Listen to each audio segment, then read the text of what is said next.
I am Jeff Foxworthy, and welcome to Gamekeeper Podcast. If you want to learn more about farming for wildlife and habitat management, then buddy, you are in the right place. Join the Gamekeeper crew direct from Mossy Oak Land Enhancement Studio as they discuss the latest wildlife and habitat management practices, news, and of course, hunting. There's no telling what you'll learn, but I'm going to tell you, I bet it's interesting. Enjoy. We're live in 3, 2, 1. All right, everybody, welcome to West Point, Mississippi, home of Mossy Oak brand camo.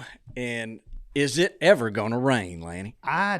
Doesn't look like it on my $20 weather app. Doesn't have anything on it. That's how you refer to my weather app now. Yeah, well, my free app says it's not going to rain for at least 10 days. If you pay for it, it doesn't say anything different. So, it's a stretch. Toxie, have you got any hope that we got rain in the forecast? Let's talk about something else. Yeah, it's bad. I mean, I'm not trying to be the bearer of bad news, but Then don't talk about it. September and October are historically the driest months of the year. So Well, that's true. That's very true. We anticipate it, but usually we get some kind of storm system. Not this bad.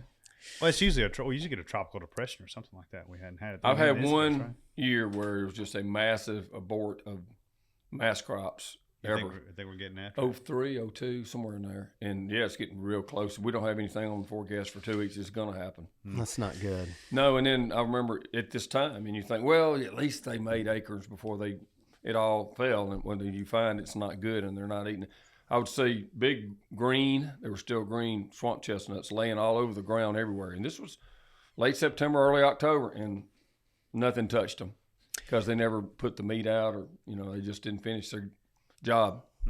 Let me introduce our guest so he can jump into this conversation. I bet he's got something good to ask. For One sure. of the maybe our favorite guest we've ever had, and we've met him kind of late in life, but Dr. Craig Harper. All right. And he's up there in Tennessee. He's at he's one of these extension experts at the University of Tennessee. He travels all over the world. And I just recently learned that extension means that he extends his knowledge.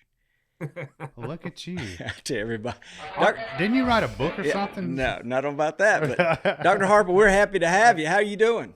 I'm happy to be with you. I'm doing very well, and I want y'all to know that I pulled out my Looking good, bro. shirt from 1999 to wear just for you.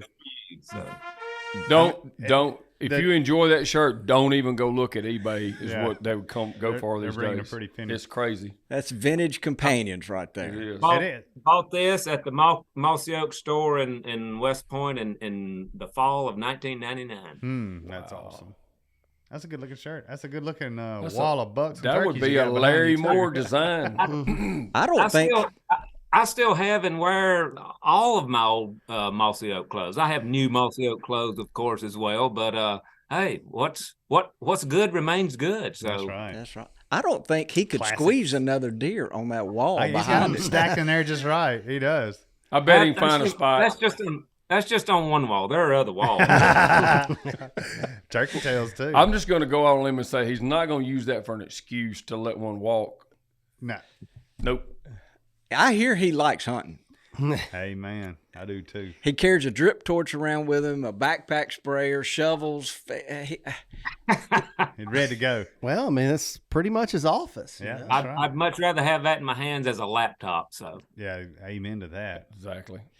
So Toxie was just mentioning about having some worries and concerns about the acorn crop because we are so dry here. Have you got anything to add to that? Anything that will make us worry a little more? no, at least all around here and some other places that I've been recently in Kentucky, Ohio, the Carolinas, in the last 2 or 3 weeks, things are looking pretty good. A few acorns already dropping, of course, the chestnut oaks and a few early white oak acorns, but it's very dry here. But I wouldn't worry about that for the acorn mass production this fall. Wow. That's such a confusing topic, but we've seen some pretty good crops around here too. We've got a site we've been working on that's in the Blackland Prairie, and every chinkapin oak you see and every shoemart oak you see is loaded. Mm-hmm. But Some of the stuff is hit or miss. It seems like the small acorn reds are looking pretty good around here in general. But the whites. The big white, the swamp chestnuts, I haven't seen any. I hadn't either. Literally not the first acorn yet. And they're not easily detectable this still, but not looking good at all on white you oaks. should be able to see some with some binoculars.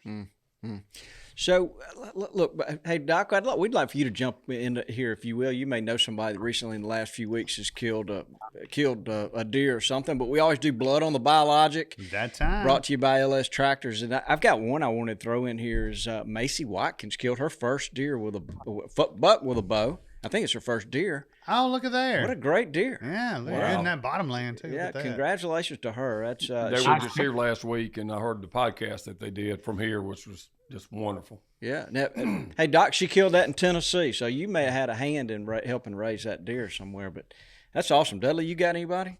You know, I sure don't. I've been too busy burning and doing all that other stuff. I hadn't had time to check the socials for. Well, there's a lot of doves been shot. Oh, I've seen yeah. a lot of pictures. I think Mac caught some fish this past week. That's blood on the biologic if they fertilize it with perfect pond. Yeah, that's right. That's right. So Some it's that steelhead. time of year that a lot of stuff's starting to. Hunting season has opened up, and some fall fishing is good.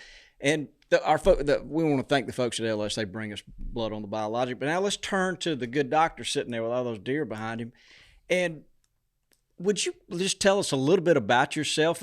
I know on the weekends you're not stamp collecting, or what do you like to do? Are you a squirrel hunter? Are you shoot doves? What do you do?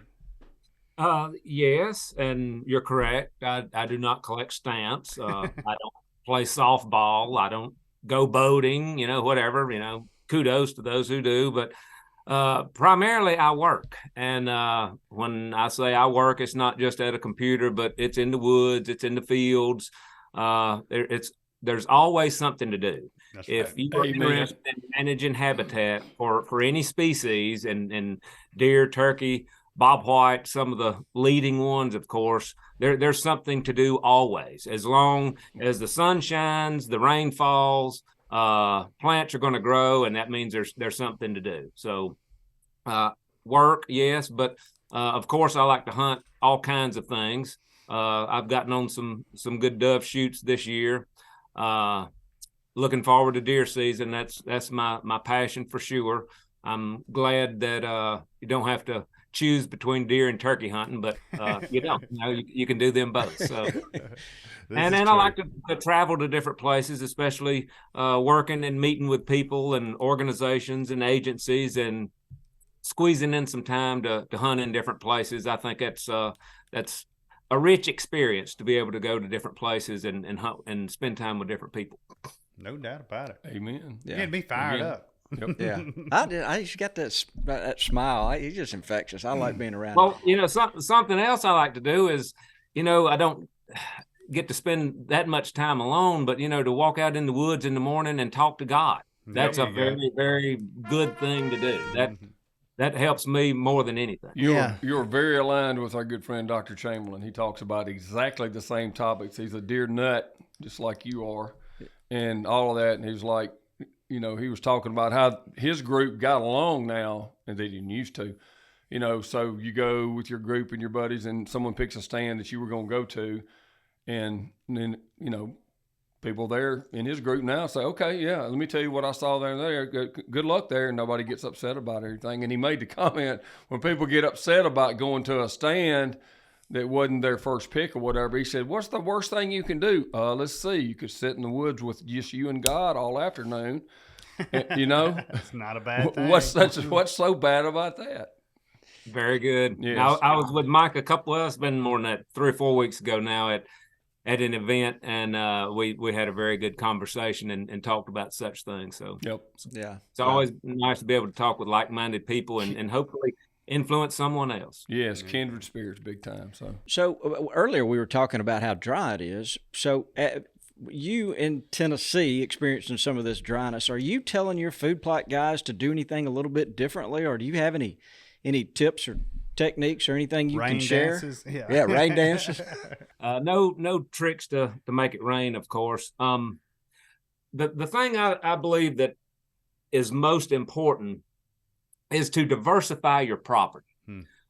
No one should be relying on food plots for anything. Food plots should always be looked at as being additive, okay? And so if you diversify your property, and from that I'm talking about, you have mature woods, you have middle-aged woods, you have young woods, you have early succession that might have been a forested area previously, and now you're simply burning to keep it open. There's also old field communities that you are managing, and then you have food plots, for example, on top of that. When you have all of that going on together and are doing so appropriately, deer don't need food plots then. And your food plots should be additive to everything else you're doing. And you're planting something that is complementing what you have occurring naturally, and particularly timing that to be available during the time when natural forages are beginning to wane.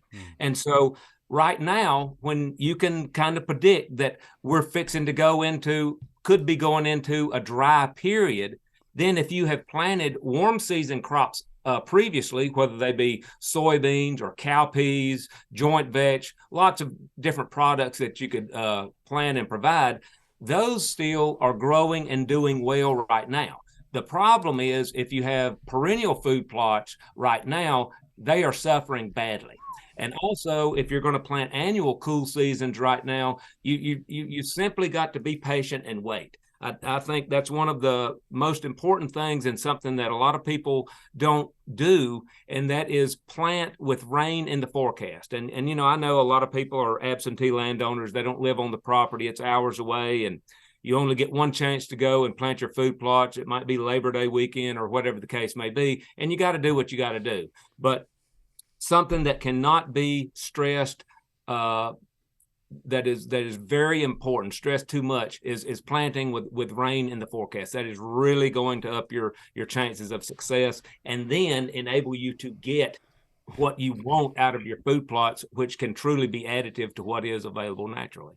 So tell me if I'm right or wrong. I guess I think I'm right, or I wouldn't bring it up. But everybody's asking me about what to do, and I said, whatever you do, don't break the soil. I know so many people, that's the only way they really have, the only way they know, and it's always worked. So they, they're not like they hadn't figured it out like Dudley might can, because it's not as easy. They break their ground in the old traditional way, and what I've told every single one, do not break it up no matter what. What if it's the only weekend I have to do it? And I'd still wait, find someone else, because like the way this year's looking, if you broke the soil like 2 weeks ago, and then we got 2 more weeks coming, you have like an entire month, you probably dried that stuff down, depending on this clay soil, for a couple of feet maybe, who knows. So the main thing I was just saying for people right now, looking at the forecast, and you still see a 10-day plus forecast with no chance of rain, do not break your soil up at all. Yeah, you're probably going to waste money and your seed, because if you get just a small rain, or even sometimes heavy dew, you can get germination of the seed, but those seedlings are going to desiccate and die pretty quickly. And so by not breaking the soil, of course, you are doing what they call banking soil moisture, which can be very important. And of course, we no-till drill and we no-till topsoil as much as possible. But I do realize there are some situations that people don't have the equipment. They need to scratch the top of the dirt a little bit, because if you've got that slicked off surface, especially in heavy clays, that's going to be a real issue with regard to no-till topsoil. And so having some organic matter on top of the ground is important to help hold some soil moisture. And then, of course, there's a lot, we could be very detailed here in establishment techniques with regard to no-till topsoil. And I know y'all talked with Bronson and Luke a few days ago, or however long ago, with regard to regenerative agriculture. And I know they went through some things then. Of course, I'm working with them on that project. And so we incorporated lots of different steps to look at with regard to establishment. And Luke has not only the true regenerative approach, but what you might call more of a common sense regenerative approach where you also can use herbicide applications as he mentioned. But not breaking the ground is very important with regard to retaining your soil moisture. It's a lot to think about. And most years we do get some rain events, and you can kind of anticipate when they're going to happen. We certainly don't want to wish a hurricane, but a tropical depression, something that we can see coming would be very tolerable. It would, but right now there's just nothing on the horizon. Depressing. Yep. And we had a little bit of rain on the west side of the state this weekend, and it just he brought vanished. up a great point earlier I wanted to touch on too, is that food plots are great. What a great the great places that I've been around to and seen, gotten to hunt on over years, they all did a fabulous job on the food plots too. But the one thing they all had in common was they were conscious of their carrying capacity. And you can increase the carrying capacity and you can decrease what you're carrying, both. And they did both. And so my point in saying today, if you had been keeping it, like I haven't done the best job I should, and I'll be first to admit in some places. And I've done some things to increase the carrying capacity, but I hadn't decreased what's the herd enough. And so in this drought, if someone who had a higher carrying capacity, who was conscious that it reduced their deer density to where it was below that carrying capacity, they would be in so much better shape than trying to see that the food plots were going to carry the day for you. Yeah. I agree totally. And so if they have not diversified their property, then they are relying solely on their food plots. And when something like this happens, it's kind of like, wow, the deer on my property are whatever, they have next to nothing to eat. Right. If you haven't managed your woods and if you haven't managed your fields. And so if you have, then you can get that extra out of your food plots, which I think is so important. Well, another thing makes me want to try so much harder. It's not just, what are the results of my deer herd? How big, how many 150s did we raise or whatever? Man, I get trail cam pictures this time of year, and some of the does especially are so pitiful. And I'm thinking, what am I doing to my deer? I know it seems morbid to say you're shooting your deer to part of this country, but you're doing the right thing by having a healthy, managed herd of deer. You're doing the best thing for them long term. And to make them all suffer and maybe die of starvation, good gracious, it spurs me more, because I can't stand, as much as I love to hunt and shoot things, I can't stand to run over anything in the road or hit a deer. I'll cry my eyes out. And I see those pictures and it makes me so mad. And that actually motivates me as much or more than the size of the deer on the place.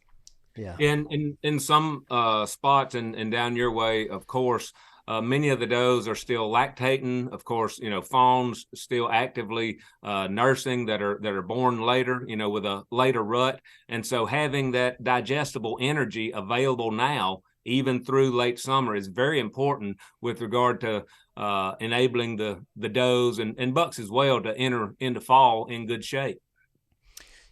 Doc, Bronson sat right here on the couch one day and was telling us about in our part of the world, if a doe's got twins or she's got two fawns, that during that heavy lactating period that she'll burn through 20,000 calories a day. And that just, I remember when he said that, shaking our head trying to figure out how in the world do they consume that much?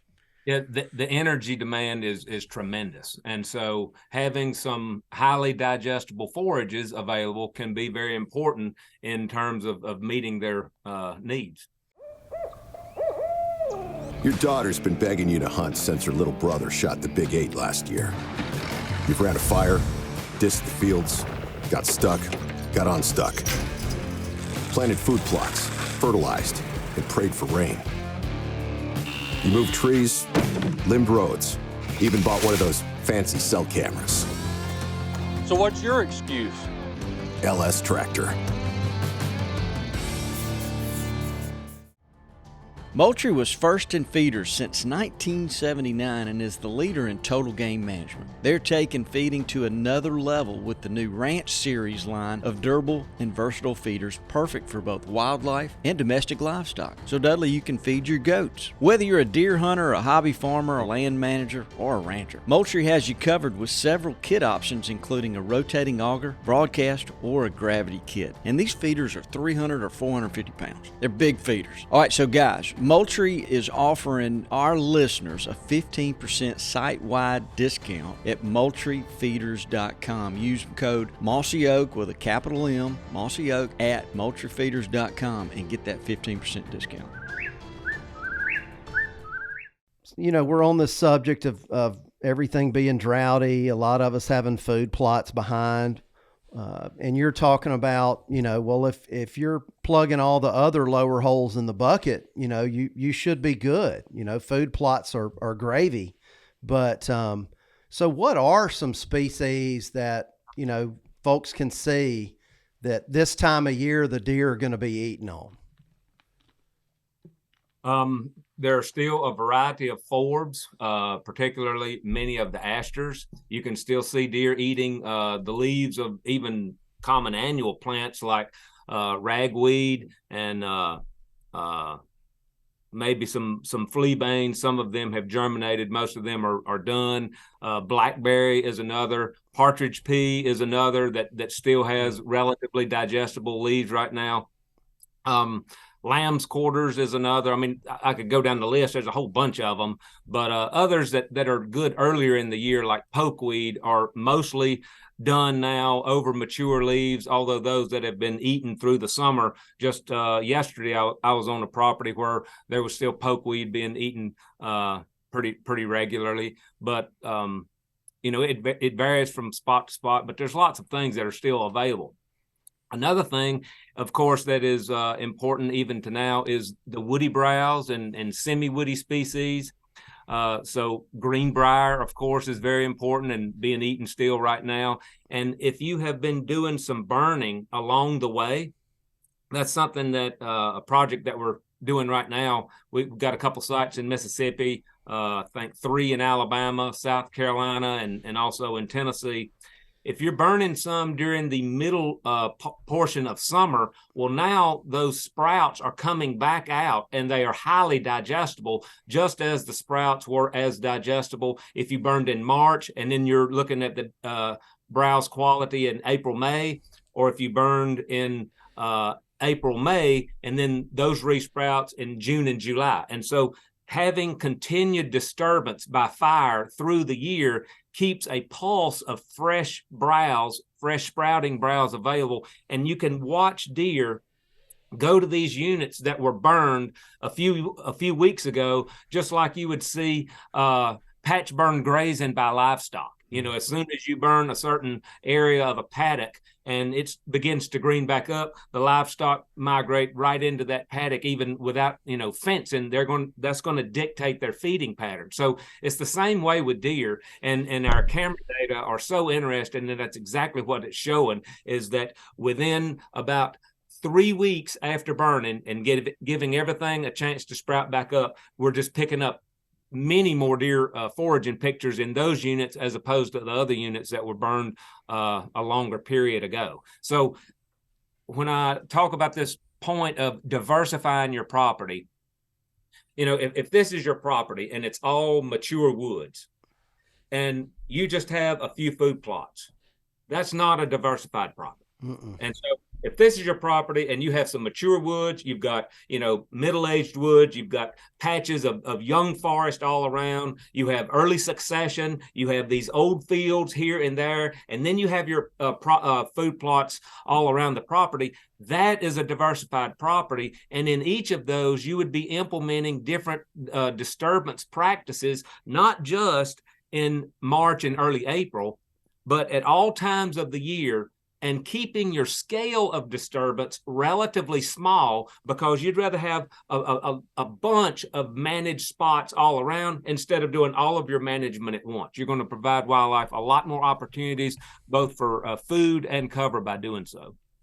Yes, Atlanta. That sounds like what you're trying to do at your new the Yeah, little club. that's what Dudley and I have been working on exactly out there at the spot, trying to get rid of fescue, using fire. This particular property, we really think it has an opportunity to burn something year round on it.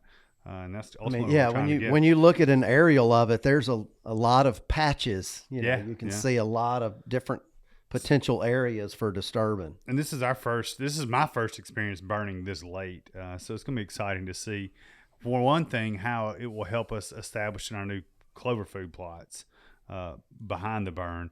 And then just what Dr. Harper's saying, what's going to come back up, you know, it's cool. Yeah, it'll be interesting to see all those little ash sprouts and elm and sweet gum sprouts, how the deer react to them if they survive the fire, but Yeah. how the deer and critters react to those little sprouts. And it sounds like, Dudley, our timing's just right. He's saying 3 weeks. That'll be bow season. You're That's good right. to go. That's right. One small problem.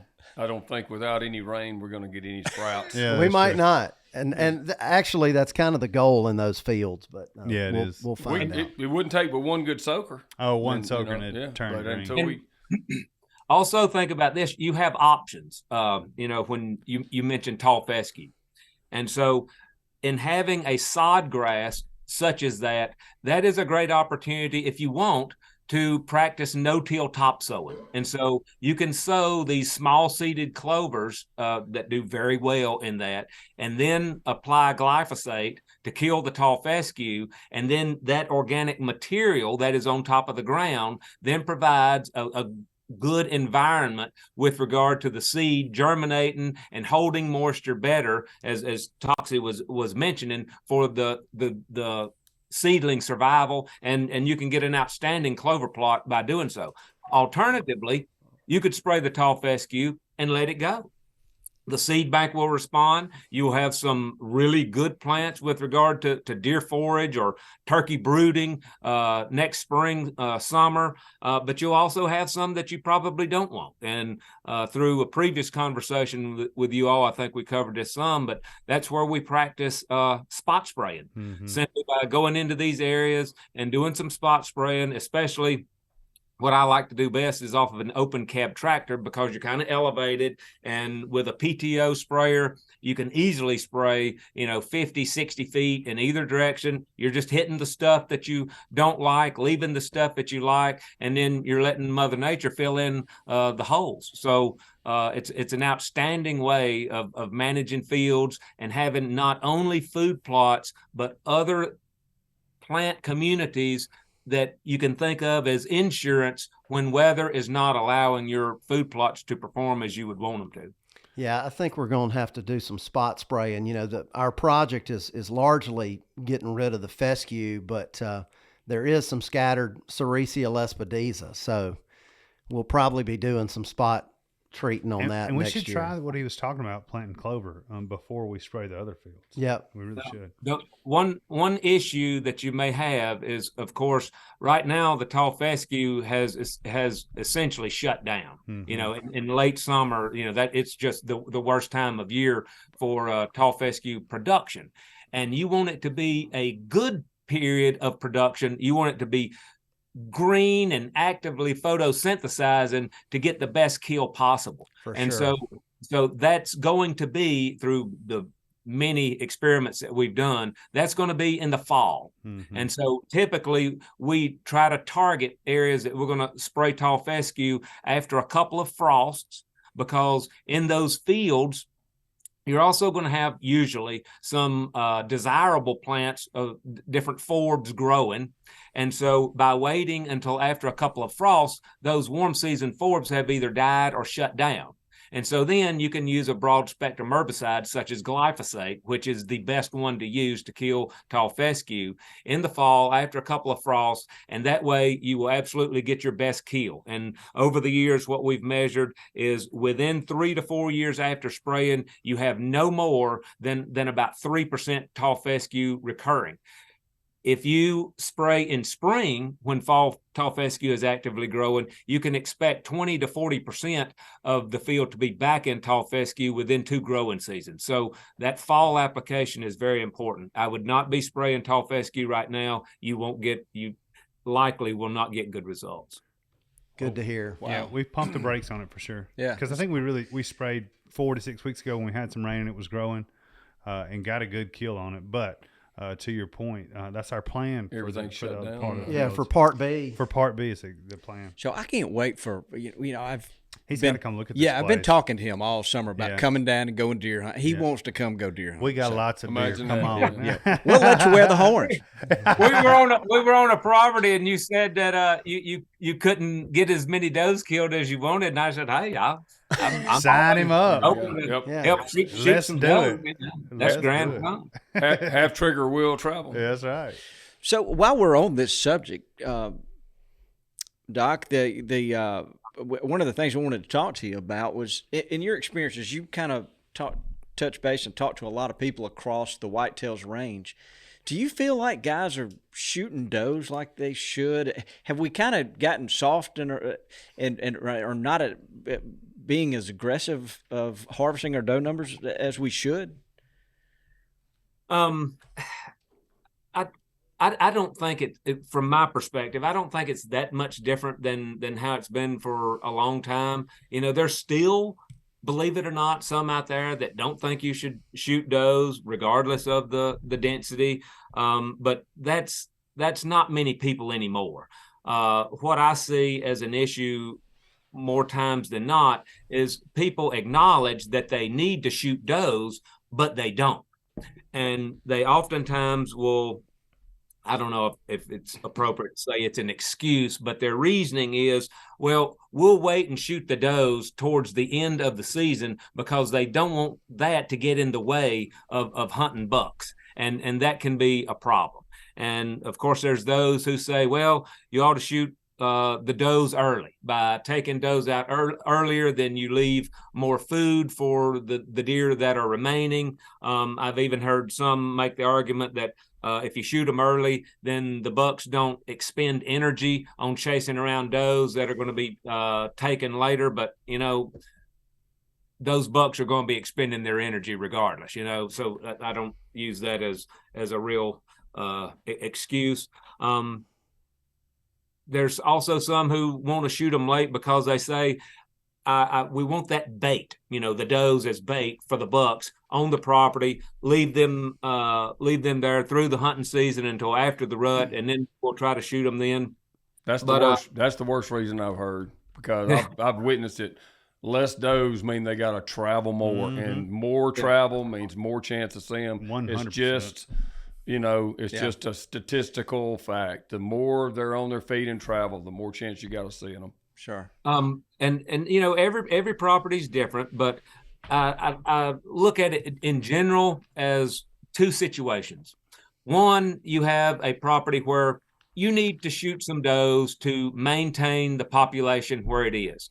And how I would target my doe shooting in that situation is different than the property that is really overrun. Density is a problem. There's browse lines everywhere.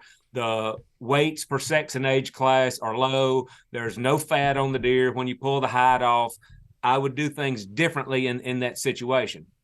In the first situation, and regardless, I tend to shoot does all the way through the season. I mean, on the vast majority of hunts that I'm on deer hunts, of course, I very well may shoot a doe. There are some situations where there is a particular buck that I'm after that, and I'm not going to worry about shooting a doe on this trip or today or whatever. I'm just after that buck. But more times than not, I am going deer hunting. And that might be a doe, that might be a buck, it might be both, etc. And so on that first set of properties where you're just trying to maintain the population, there's a general rule of thumb that I have found is quite accurate. And that is, if you're on a property that is decent habitat for deer, then you can take out a doe per 100 acres and you're not going to see any effect on the population. It's pretty much going to remain stable. On better quality habitat and in areas where you really need to bring the doe numbers down to get the population under control, then a doe per 75 or a doe per 50 acres would be appropriate. And in those situations where it's just overrun with deer, you've got truly an excessive amount of deer, then I've seen those situations where we're needing to shoot a doe per 10 acres. And so I Sign me up. Yeah, sorry. tend to think about it in those lines. But when I'm on that property where we're maintaining things, I like to think about shooting does in a manner that I would call, smart. Let's think about this. And so one of the favorite ways that I have to shoot does in such a situation is to wait until late morning, especially on food plots. I would rather not shoot does late in the evening on food plots, because then you're probably going to have to come back in there, get the animals out, and that means you're implementing more disturbance on the deer. I want to kind of extract a doe or 2 or 3 off of the property without any of the other deer knowing it. And so those does that show up early in the afternoon, shoot them as soon as they come into the plot, target and identify the dominant doe, and drop the doe in their tracks.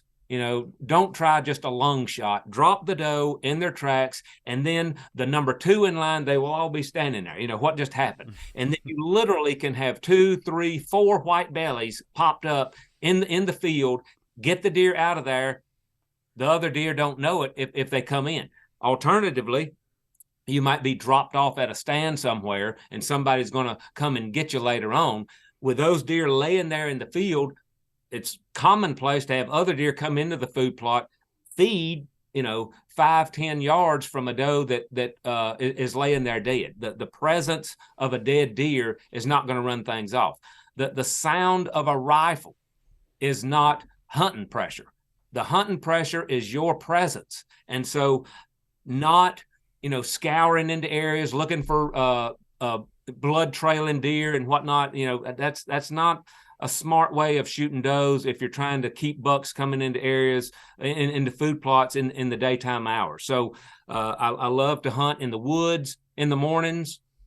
And then again, particularly if you're in the later morning, it's very easy then to kill does and pull them out, because most of the deer are back in the bed that time, and you're not providing as much disturbance by doing so.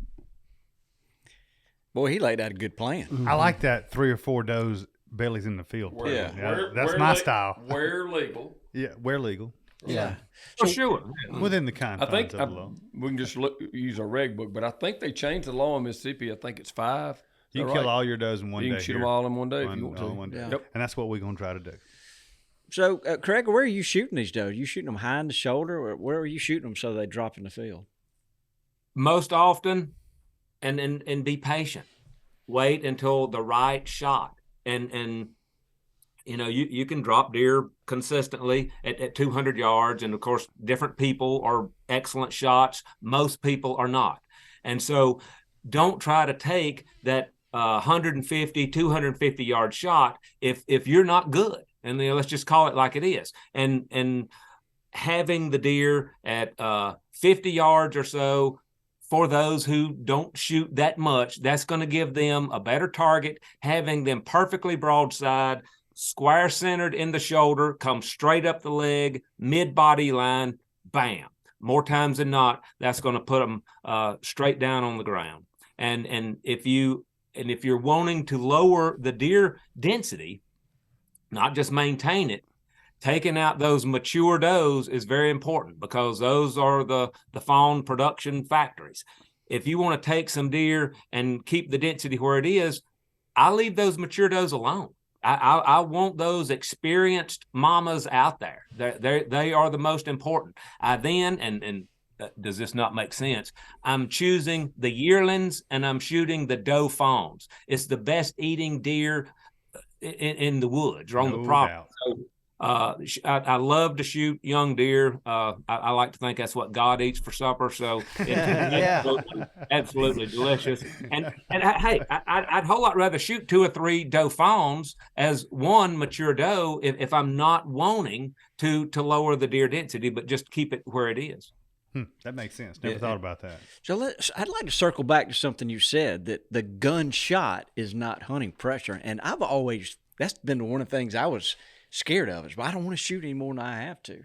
Yeah, just do it. Watch. If you shoot the dominant doe and she drops, the other animals, I mean, they're going to, like scatter 10 yards, but immediately they stop because that dominant doe dictates what they do. And then when she has dropped on the field, they will stop in their tracks. They will look around, and especially if you're in a field and you shoot and you don't drop the animal, more times than not, the deer are going to leave the field. They're in an open, exposed area. If you're in the woods and you shoot, how often is it that especially if you shoot an animal and there's another one over here, or if you were to miss, for example, the deer just stop. They freeze. It's like hearing a loud thunder crack. Where did that come from? They don't automatically know. And if nothing happens, if you don't shoot again, they just kind of resume on what they were doing. So how many times have you been on a property and somebody else shot and, however far away, the deer, if it's not that close, they don't even pick their head up when they're eating. And if it's fairly close, then, they'll pick up their head, but they go right back to what they were doing, foraging or what have you. So the gunshot is not hunting pressure. Your presence, your smell. Yes, that's what exactly. The smell. I would even concur. The sight of you does not disturb deer in their future behavior as bad as your odor. A strong sense of especially a continued, one little whiff and then I smell that right. But the continued contamination of some area with your scent, I think, is the worst of all.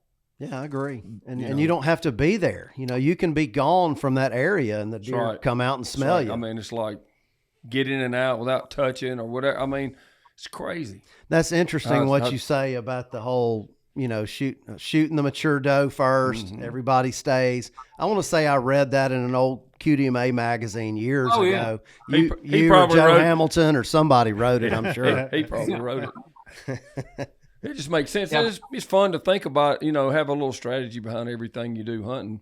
It tends to skew towards like strategy for killing a big buck. But I mean, I love hearing his thoughts on doe harvest because we got a lot of hamburger lovers down here. Oh yeah. And in all honesty, for those people who are worried about shooting a doe because they might spook bucks and they're hunting primarily for bucks, but they realize that they need to take some does.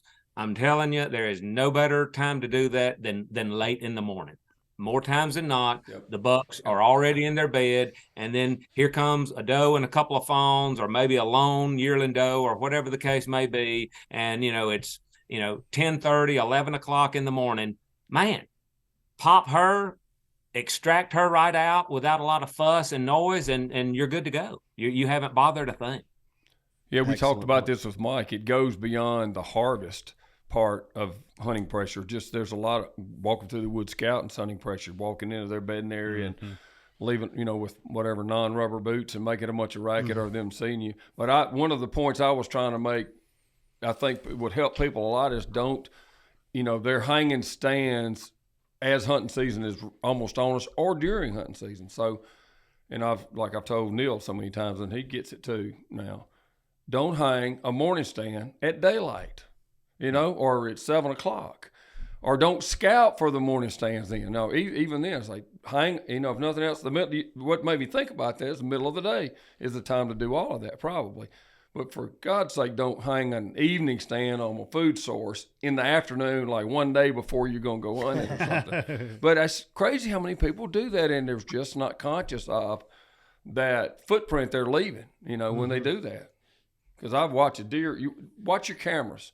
Have a camera somewhere, you're seeing deer. I mean, I can see if I'm just getting pictures of deer in the summer, late summer, and I go back to put a rock or some more feed or whatever to try to get more pictures, I don't see any deer for a while because I've left them scent.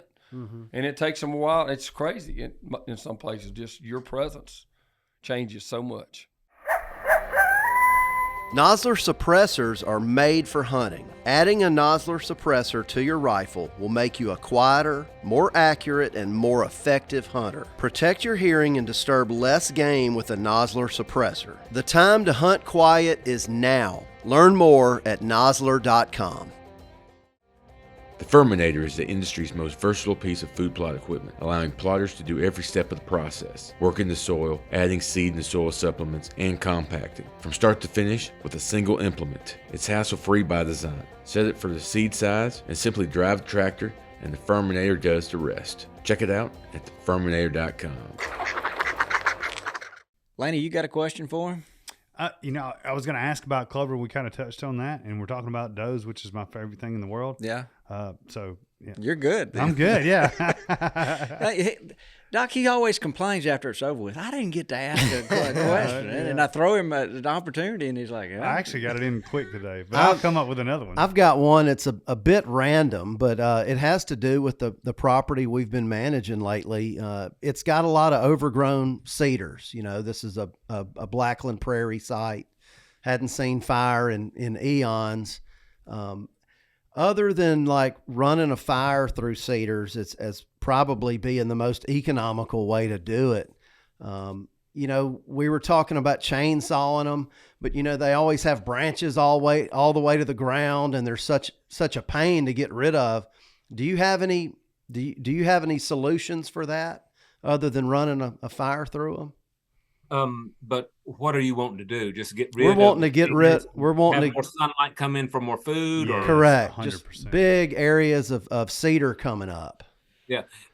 In that case, and we have a couple of areas where we've done this, and but anyway, cut the cedars down. You don't have to get all of them, but then if they lay there for at least several months, maybe a year later, and then you burn with some wind, that's going to carry that fire into those that you didn't cut, and it works very well. Okay, so you're having to be patient and wait a year or two, but you're cutting a few of the cedars down and then allowing more grasses and things to come up so you can run a hot fire through it later. And not just that, but after those cedars, the ones that you cut are down, those needles, of course, after several months will turn brown, and they are highly flammable. Oh my Okay. And so you burn with maybe a 5 to 10 mile an hour true wind, and you'll get Okay. Have you? I'm serious. The green cedar will burn like Once crazy. they get So if you're just out there, if you be safe always with fire. If you're short of money for fireworks, light a great big green cedar, or let something cut a dead one down like you said, and so that it'll catch one on fire. I've seen the flames go up and blow bright ashes 100 feet in the air. Oh yeah, like a bomb going off. Green cedar will burn like crazy. But the problem that I'm detecting from Dudley is true in many cases. When those cedars get so thick, once they get to a certain size, the needles of the cedars provide virtually no fine fuel to carry a fire. Nope. And so you've got to have those dead ones down, or some grasses come in, or something for fine fuel down low to get that started and continue to move it. Now, if the cedars are fairly short, and there's probably then some grass and whatnot amongst them, you can burn every one of them up with no problem without having to cut any down. They don't like fire. They don't come back from fire. Yeah, you described that perfectly. Yeah, you did. He picked up on that. So, Doc, as much as you've been around fire all your career, and you sound like a guy who really likes it, have you ever been around some close calls, or had a vehicle get caught up in a fire, or a four-wheeler? No, it pretty much goes perfectly every time. Oh yeah, yeah. No. I mean, how many of you have ever been in any kind of a vehicle accident? I mean, if you do something enough, I mean, there's going to be things that happen. Yeah. So No doubt. The only thing that you can say is, look, you've got to be earnest in trying to be as careful as possible and be prudent. in your actions, especially when using fire, because, of course there is a liability there, but by taking the correct precautions, you can severely reduce the associated risk. So it is healthy and it is good to be afraid of fire, but don't be afraid of fire to the point that you don't use it, because it is an extremely important and ecologically important tool that can help us manage our natural communities in what I would consider the healthiest way. I would advise, don't let your emotions push you to burn or light a fire when it's not time. It's not right. Oh, you yeah, hadn't done all your homework, think of every possibility. Of course, if you hadn't burned a lot, it's hard to visualize every possibility, because like a lot of things, how do you learn from your mistakes? But I would just caution people to be very careful. Read your fire. In Mississippi, Alabama, Georgia, Louisiana, Tennessee, I think too, they all publish, state forestry commissions publish these fire reports. I mean, these fire burning conditions reports, weather reports. Yeah. And give you everything. If there's other things to consider whether than you don't just contain the fire. I mean, you got to think about the smoke. With low dispersion and wind blowing toward the public road, you could have a huge liability on your hands. Absolutely. But just if you eliminate every possibility possible, and then still plan for even something else. That's why I never, in almost all cases, and I'm lucky enough to have one, but we always keep a dozer on hand, just in case. That is the ultimate tool to cut one off if something jumps a fire lane or something happens. And I don't. So we usually just try to have a backup lane. That's just like think about, okay, well, if it does get out, we got this on the other side of it, whether that be a road or a creek. And especially on your head fire side where the wind's blowing towards. That's where we have a place I burn almost every year. I burn anyway. And it's near and dear, one of our main properties. And there's a spot of really thick grass, and it comes back every year. And the way we have to burn, because there's an interstate 2 miles away, I just don't take a chance with it. That's going to be where there's a strong wind on the fire lane there. If it jumps the fire lane, the property next to us is like 6, 8, 10 years of nothing being done to it, just sagebrush and just a tinderbox. And it makes me so nervous, because I have to, with a good wind, I'm burning on that line with the fire blowing that direction. Correct. Because I'm back burning.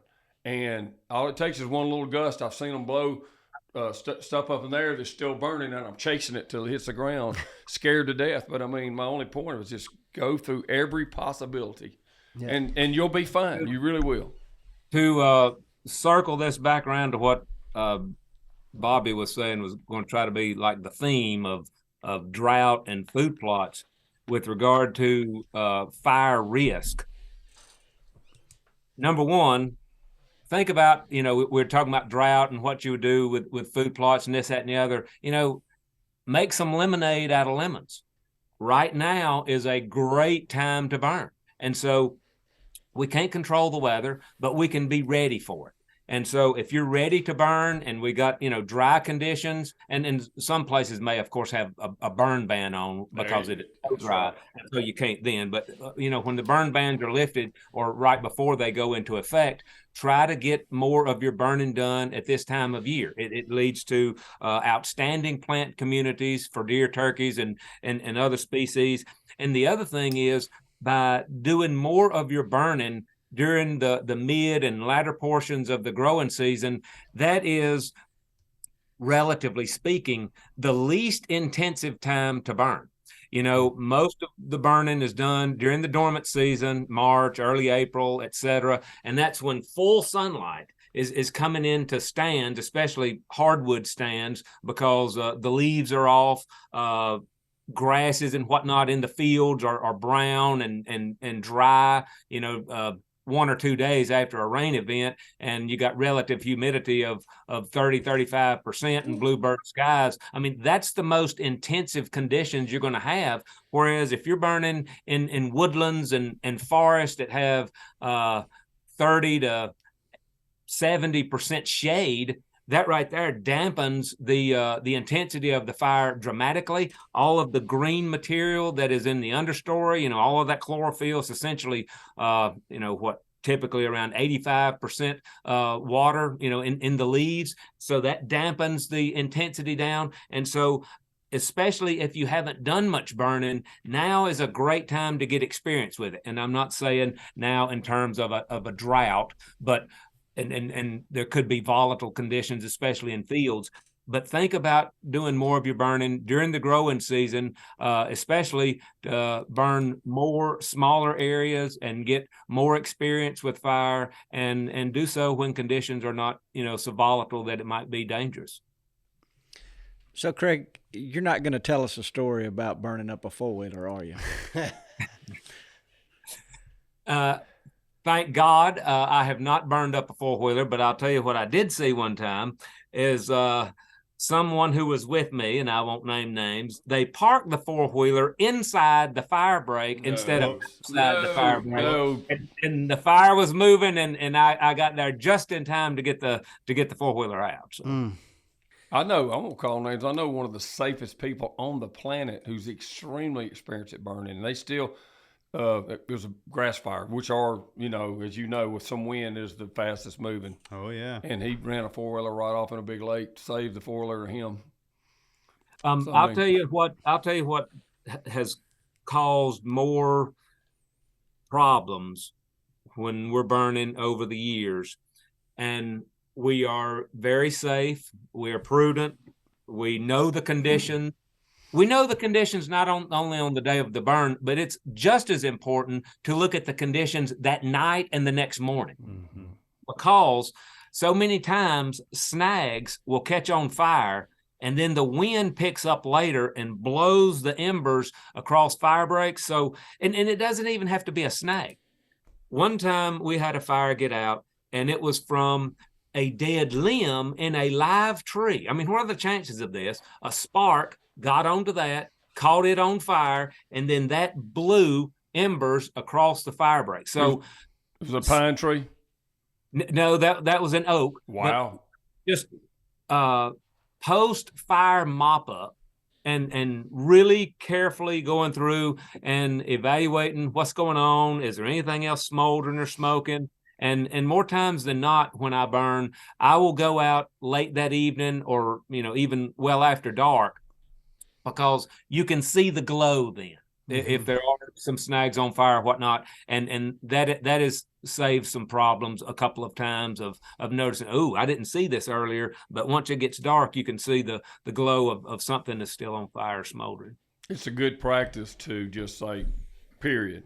So you burn whatever, people work till late in the afternoon, or when, relative humidity will jump up later on, you quit burning as good or whatever. And you stay there till it's out. You've looked at everything. Always just kind of like going to look for a deer. You go look. If you took a shot, go look. So go the next day. And even though you went to bed and you rode around, I mean, I know a 2-acre burn is different than a 500-acre burn, but just go check the next morning. Just make it a rule. Somebody goes back to double check one more time. Because I have seen stuff that come once or twice, and there's no way a very slow fire got down the riverbank, on the bank of the river, and wove its way through some just straight limestone. I don't know how it did it, and came back up the riverbank, way past a fire lane, and it started burning again. If we hadn't checked it the next morning, it was still on my property. But by that afternoon, it wouldn't have been. Mm-hmm. So I'd have never thought in a million years that would happen. So just always go back just to do it, just because it's just good practice. Sure. And, there's probably some people that are listening and think, gosh, that sounds like too much trouble. Well, if you're spraying, you've got to clean your sprayer out. If you're drilling seed, you got to grease the drill. I mean, there's always, things that you have to do, whether it's equipment maintenance, and with fire, you might not necessarily be maintaining equipment, although, if tractors and ATVs are involved, yes, but that maintenance is checking on things after you burn to make sure it's out and there's not problems. Greg, we're kind of winding down here, but I want to twist your arm to get you to tell a story, and you don't have to say where this was, but it was someplace in Tennessee. You were telling me the story about how you were giving this club some advice on what they should and shouldn't be shooting, and they kind of got into an argument with you about a deer that had been killed, and that they didn't think had been killed, and you showed them what they had killed. Could you explain that? That was a really good story. Well, you were referring to Ames Plantation. It's in West Tennessee near the Mississippi line in Fayette and Hardeman counties, and that has served as a research and education center for the University of Tennessee for many decades. And we had a deer management program there, a quality deer management program there from 2002 through 2018. And so it was a tremendous program. We learned so much through those years, and there were lots of iterations of recommendations and restrictions and this and that I won't go into. But in the early years, the membership was very interested in whether they would ever kill a buck that gross scored over 170 inches. And now you got to think back in 2002, and we have all the pre-treatment data for many years prior. The vast majority of the bucks killed were either yearlings or 2-year-olds, and there'd be a stray 3 or 4-year-old kill, but that was it. And so they were used to killing young bucks, as most deer hunters were across the country at that time.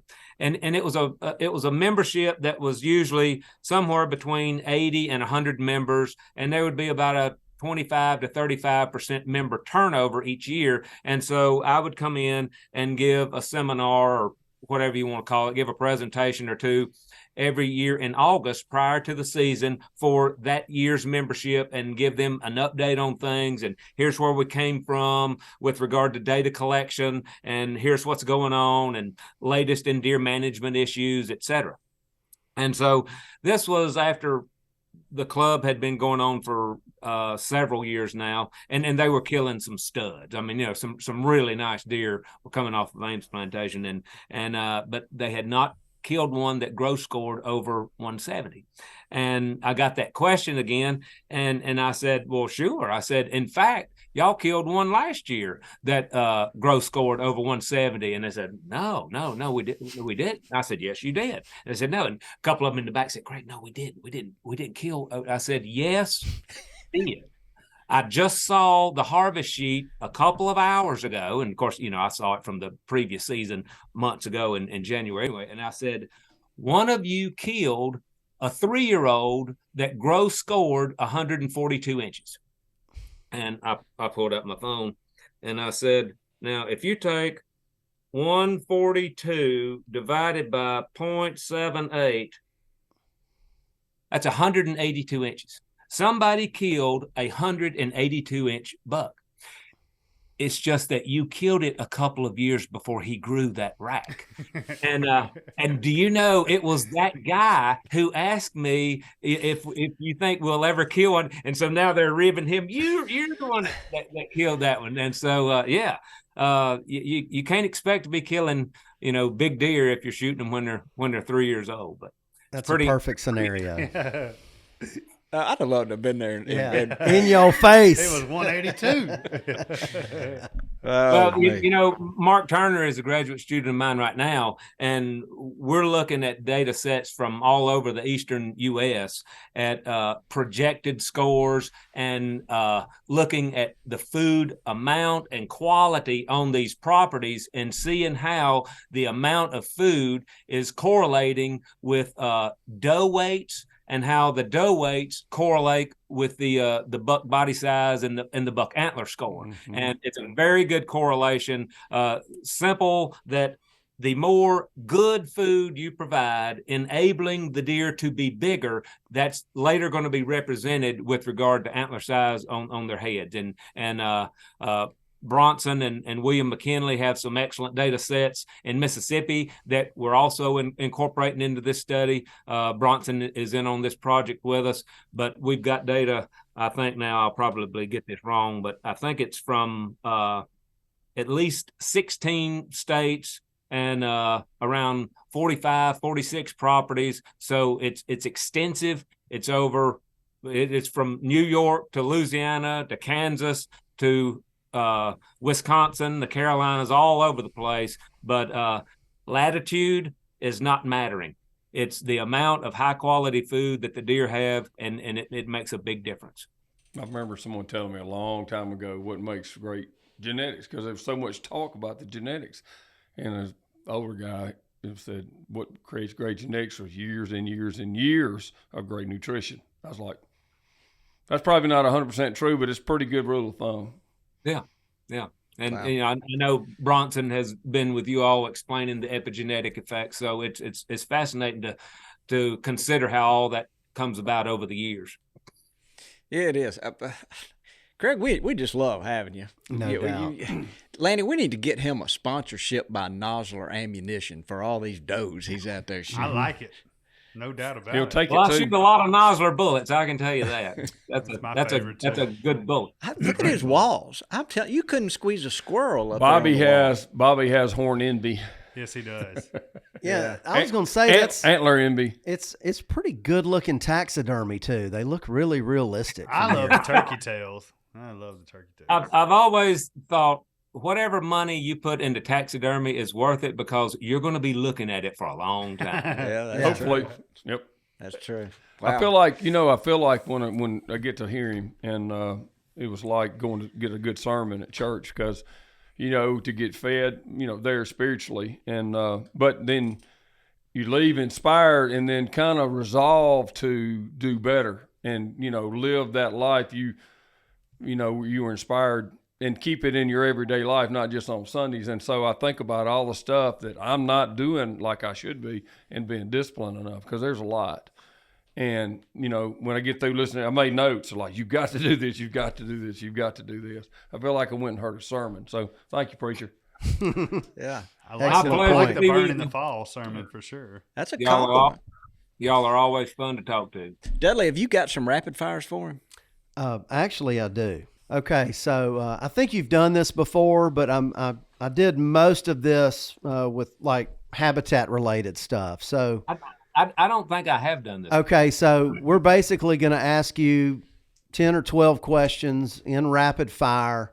You can either pick one answer or say neither or both. Just try to give me a quick answer. First thing that comes to mind. Brought to you by our buddies at Springfield. Springfield Armory. They make right. some great pistols. Doc, you probably carry a pistol from time to time, but Springfield Armory brings this little segment to us. Go ahead, Doc. All right, so are you ready? Sure. All right. Old Fords or old Chevys? Fords. Shampoo or shampoo plus conditioner? Neither. Habitat Just a bar of ivory soap is good enough. Habitat first or trap first? Habitat Burn in late winter, early spring, or burn year round? year round, period. When you're deer hunting, would you rather sit in a shooting house or would you rather sit in a regular stand? Regular stand, but I can sit in the shooting house, but not for turkeys. I cannot sit in a blind for turkeys. It's got to be outside, but a regular stand is favored. Give him the Amen. horns on that one. There are. All right. Well. Old fields, mostly grasses, or would you rather have mostly broadleaves? Come on, Dudley. Fords all the way. Heck yeah. Okay. Annual clovers or perennial clovers? Oh, that's a good one. If you had to pick one. That's a tough one. There's too much context here. All right, we're going to go both. All right. Soybeans or corn? Soybeans, easy. Wheat or cereal rye? Wheat, easy. Cowpeas or soybeans? Soybeans, Early season doe harvest or late season doe harvest or all season?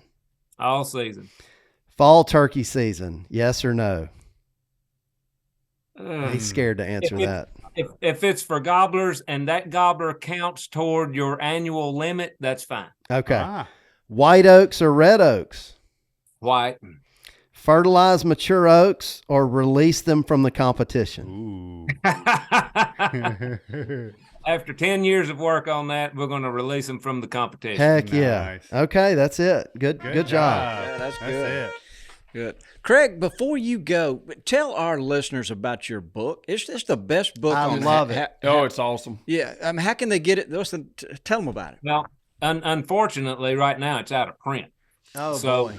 I am in the middle of some revision, and my hope is that I have everything revised and have new copies available next spring. All right. If you will let us know, we will publicize that as soon as you let us information, because it's a great one. handbook. In fact, you're going to make everybody buy a new one that already has one now. Yeah. With There the you go. updates. Those revisions. What's the title of it? Wildlife food plots and early successional plants. Yeah. I'm, revising most of the chapters, doing a lot of additional writing in some of them, new sections, and adding some species profiles in the back for more early successional plants. And of course, there's always new herbicides to include in recommendations, as well as in the appendices. So new information there. But there's always something new coming out. And so I have always enjoyed revising stuff that I have written instead of it just, laying there and kind of be out of date. If I was going to have one book, That's the one. it would be that. No doubt. It's a fantastic one.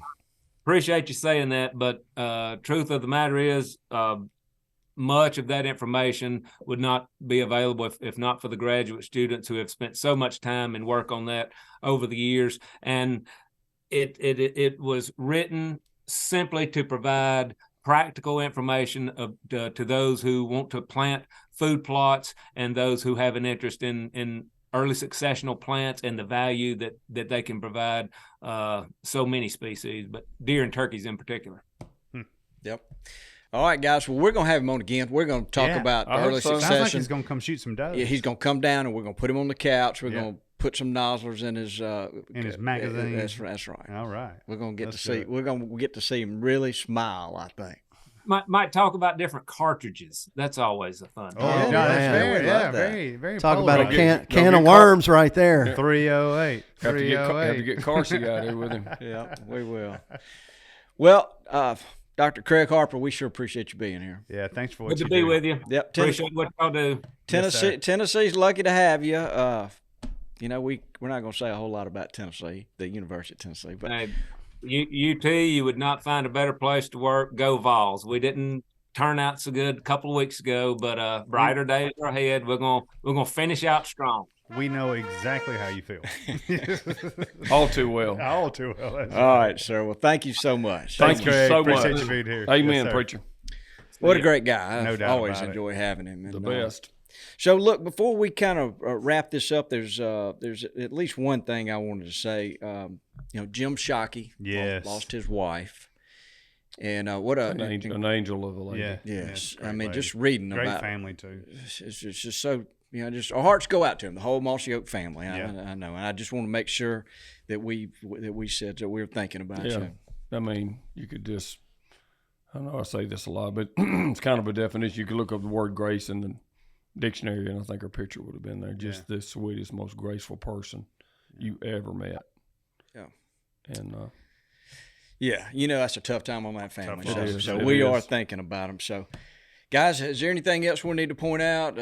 Richie, I think we've covered everything. Me and Dudley got to go burn some more. Yeah, you do. no, There's a lot. I've got they some burn and I voicemails. have the liability. That's a good point. So, all right, guys, looking around the room, I think we're ready to go. We appreciate everybody listening. TV shows on Tuesday nights. Y'all don't forget it. Yeah, it's coming up. What's the one coming up? The Brim Show. Yeah, that's will be tonight, which will be when this airs next week. It'll be a whole nother show. My bad. So remember when you hear this next week that you forgot the burn show. You missed a good one. But then it will air again. Then coming up here. Yeah, it will. It will. Yeah, that's right. All right, thank you, Richie. Why don't you say goodbye, Dudley? Goodbye, Dudley. Get us out of here, Richie. Thanks for tuning in to this week's episode of the Gamekeeper Podcast, and be sure to tune in again. Subscribe to Gamekeeper Farming for Wildlife magazine, and don't miss the Mossy Oak Properties Fistful of Dirt podcast with my good buddy, Ronnie Cuz Strickland.